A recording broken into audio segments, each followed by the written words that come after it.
সেই মান্না ভাই তো আর আসবে না, মান্না ভাইয়ের জায়গাটা কেউ পূরণও করতে পারবে না, সালমান শাহর জায়গা কেউ নিতে পারবে না। সিনেমার নায়িকা হলেই যে অশ্লীল পোশাক পরে, মান্না ভাইয়ের সাথে আমার কাজ হয় পিতা পান্তার আমানত আর জগৎ সংসার, এই দুইটা সিনেমাতে।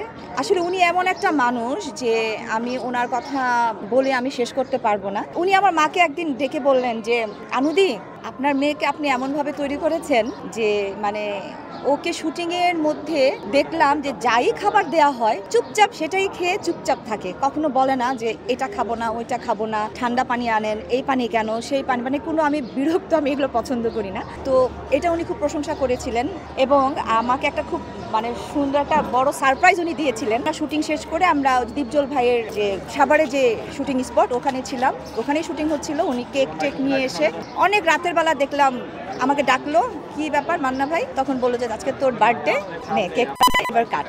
আমি খুবই অবাক, আর ওনার বিহেভ এত ভালো ছিল, আসলে উনি না সবার সাথেই ভালো ছিল। তো সেই মান্না ভাই তো আর আসবে না, মান্না ভাইয়ের জায়গাটা কেউ পূরণও করতে পারবে না। খুবই ভালো ছিলেন, ওনাকে আমি কখনো অকারণে কারোর সাথে রাগ করতে আমি দেখিনি।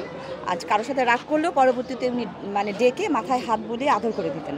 শেষ দেখাটা মনে আছে শুটিংয়েই, আমার সাথে লাস্ট শুটিং হওয়ার পরের একদিন পরেই শুনলাম যে উনি মারা গেছেন। তখন আমি বিশ্বাস করিনি, আমি ভাবলাম যে হয়তো ভুল শুনছি বা কিছু, পরে দেখলাম যে না।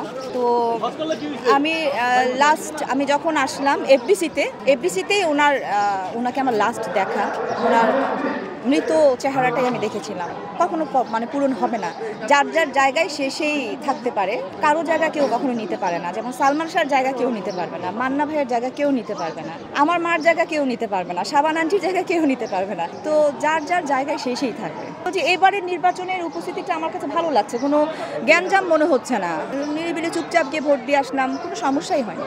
আমি এখনো কোনো পরিবর্তন দেখতে পাইনি, আমি পরিবর্তন দেখতে চাই। আমার মনে হয় যে ভালো ভালো ছবি আসুক, একটা দুটা ভালো ছবি দিয়ে তো আর ফিল্ম ইন্ডাস্ট্রি চলবে না, ভালো ছবি হতে হবে। এখন তো এফডিসিতে আসলে দেখা যায় যে পুরা খালি অন্ধকারটা দেখতে চাই না, আসলে আলো ঝলমল করবে এফডিসি, হাসি খুশি থাকবে সবাই, আমি এটাই চাই। অনেক কিছু পরিবর্তন করার আছে। আসলে আমি একটা কথা বলতে চাই, আমার মনে হয় যে যারা শিল্পী সমিতিতে আসবে তাদের সবকিছুর সাথে আরেকটা জিনিস মেনটেন করা উচিত। সিনেমার নায়িকা হলেই যে অশ্লীল পোশাক পরে এফডিসিতে ঢোকা বা এইগুলো আসলে মেনটেন করা উচিত। হ্যাঁ।